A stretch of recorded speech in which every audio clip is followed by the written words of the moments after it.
Friends, इस video में मैं एक्सप्लेन करूंगी audit of education institution schools college and university.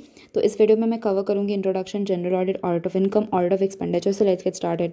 तो इंट्रोडक्शन सेज कि भाई बहुत सारे एजुकेशन इंस्टीट्यूट्स होते हैं जो रजिस्टर्ड है इंडिया सोसाइटी रजिस्ट्रेशन एक्ट 1860 में, जो कहते हैं जिनका पर्पस जो होता है इंडस्ट्री एजुकेशन इंस्टीट्यूशन फॉर्म करने का इज़ टू स्प्रेड एजुकेशन, है ना, not to just earn profit. मतलब ऑफ कोर्स वो सेटअप कर रहे हैं प्रॉफिट अर्न करने के लिए, बट साथ साथ एजुकेशन को भी स्प्रेड करने के लिए।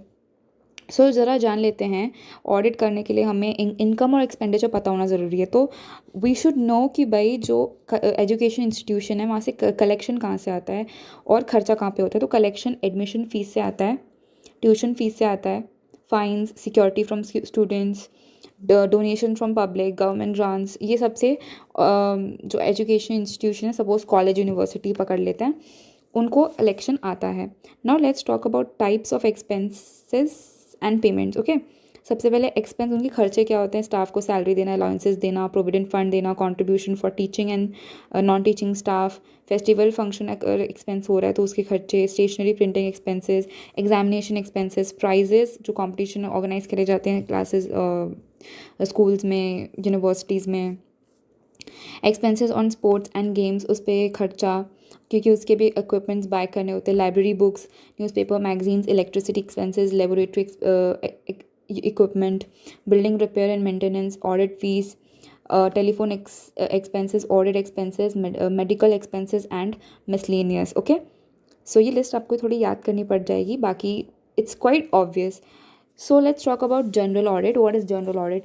सो जनरल ऑडिट करते करते किस पॉइंटर्स का ध्यान रखना पड़ेगा? तो पहला पॉइंटर है कि उसे चेक करना पड़ेगा कि ट्रस्ट एक्ट के हिसाब से प्रोविज़न फॉलो हो रहा है या फिर नहीं हो रहा है। The constitution of school college should mention if it is run by charitable institution.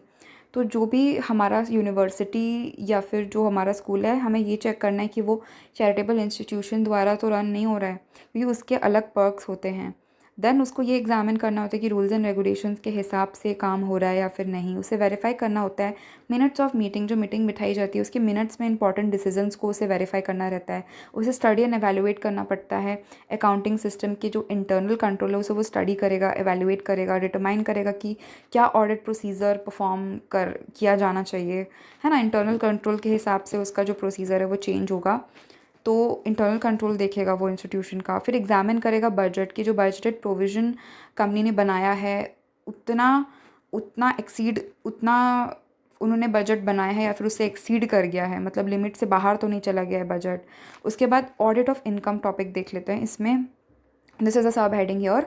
तो इसमें हमें देखना है इनकम से रिलेटेड जो हमें ऑडिटिंग में ध्यान रखना होता है, which is we have to vouch the receipt of fees. Vouch मतलब क्या होता है कि आप उसे चेक कर रहे हो, है ना, प्रॉपर आप उसे चेक कर रहे हो। आप उसे जैसे आपके पास डॉक्यूमेंट्री एविडेंस के बेसिस पे आप अपने चेक कर रहे हो अपने जो भी स्टेटमेंट। जैसे यहाँ पे कह रहा है रिसिप्ट ऑफ फीस को आपको चेक करना है, वाउच करना है बेसिकली, कि जो आपको फीस रिसीव हुई है स्टूडेंट्स की, आपको वो डॉक्यूमेंट्री एविडेंस के बेसिस पे उसे चेक करना होगा, वेरीफाई करना होगा।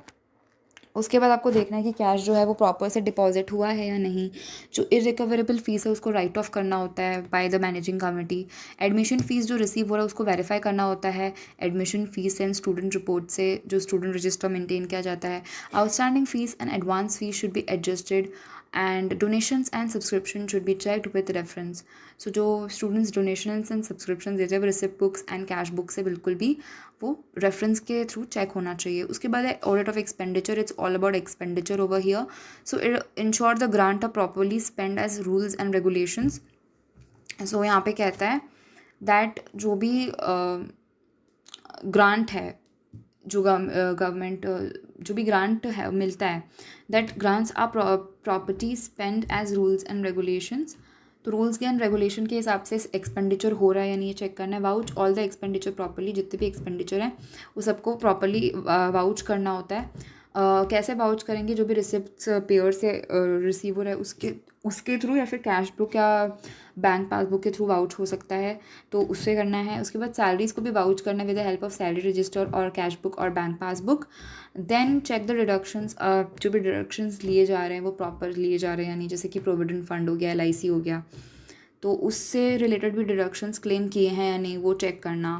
उसके बाद contribution deposit with this institute, तो जो भी मतलब बाहर से डिपॉजिट आता है in name of provident fund या फिर LIC, तो उससे रिलेटेड डिडक्शंस को देखना। Ensure that provided fund money deducted from the employees salary is invested only in approved activities, because the employees invest in the institution, तो उसमें भी देखना कि अप्रूव्ड जगह पे इन्वेस्ट किया जा रहा है या नहीं आ रहा है उनके हार्ड एंड मनी को, राइट। जो stationery furniture supply of provision है उसे भी प्रॉपरली वाउच करना होता है। ऐसा तो नहीं कि पर्सनल एक्सपेंसेस को ही बिजनेस एक्सपेंस मान ले रहे हैं, ऐसा भी नहीं होना चाहिए। It should be vouch with reference to the suppliers bill, और जो हम ये स्टेशनरी फर्नीचर ये सब वाउच करेंगे वो ऑन द बेसिस ऑफ हम बिल देखेंगे, जो सप्लायर्स बिल है वो देखेंगे, वरना कैश बुक या फिर जो पासबुक है उससे वाउच करेंगे। प्रॉपर TDS कटा यानी सैलरी से वो भी चेक करना है। Then we have to check whether there is a proper distinction between the revenue expenditure and the capital expenditure. And last but not the least, we have to check the adequate depreciation has been provided in the furniture or in the assets or not. Not even like not only furniture but other assets. उस पर depreciation claim हुआ है नहीं, and it is talking about all depreciable asset, be it building, be it furniture, be it plant or machinery. तो adequate depreciation claim हुआ है या नहीं। And then last, प्रॉपर्टी मतलब जो भी है प्रॉब्लम हमको वेरीफाई करना है कि जो एसेट्स की और वैल्यू, जो एसेट्स एंड लाइबिलिटीज़ की जो वैल्यू है बैलेंस शीट में अपीयर हो रही है वो बिल्कुल करेक्ट है। So we have to value that and we have to verify that asset and liability का जो वैल्यू है वो सही है। आई होप आपको ये समझ में आया। So yup, thanks for watching this video. If you really like this video then don't forget to like, share and subscribe to my channel. So yeah, thanks for watching this video. I've tried to explain this topic in less than 10 minutes. So I hope that you like it. So yeah, thanks for watching.